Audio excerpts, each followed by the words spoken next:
Мы с большим воодушевлением принимаем эстафету, посвященную 175-летию народного поэта Акына Жамбыла Жабаева от Государственного академического русского театра для детей и юношества имени Натальи Сац и Государственного музея искусств имени Абылхана Кастеева. В этой связи мне хотелось бы прочитать несколько строк из стихотворения поэта «Артықша туған азамат».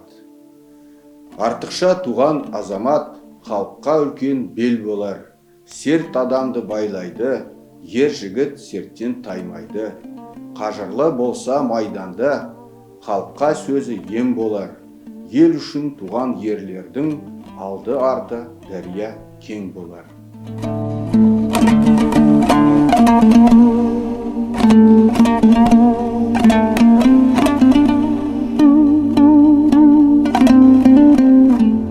Ұрпағым іздеп келген бақытты жас, кімде-кім бірлік бұзса халыққа қас, бірліктің берік туы тек ынтымақ. Өсиетім тек сол үшін құшағыңды аш. Өсиетім шындықты адалды сүй, ардақтаған халықты адамды сүй. Елдің тіккен іргесін игілікке, тап бүгінгі бақытты заманды сүй.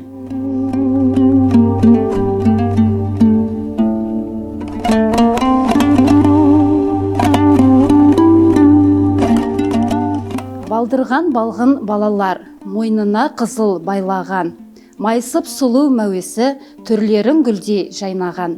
Мектеп боп ынтық әуесі, жасынан білім ойлаған. Айналам сендей жеткіншек, қарасам көзім тоймаған. Посетили вы меня, задушевные друзья. От счастливой вести сердце стало горячей огня. Кюи, что хранит домбра, и алмазы слов собрать. Их бы тоже не хватило, чтобы радость передать. От души в степях пою, песни я благодарю Родину, звезду мою.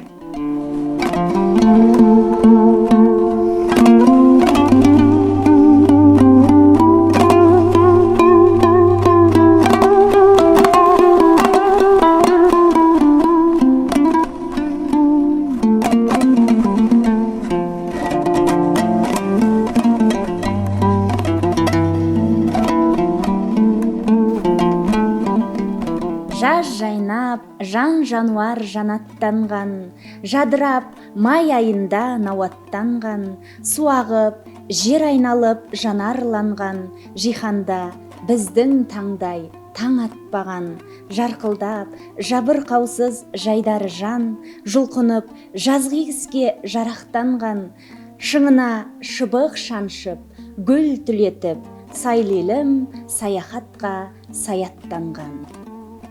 Библиотека Елбасы передает эстафету по случаю 175-летия Жамбыла Жабаева фонду Нурсултана Назарбаева.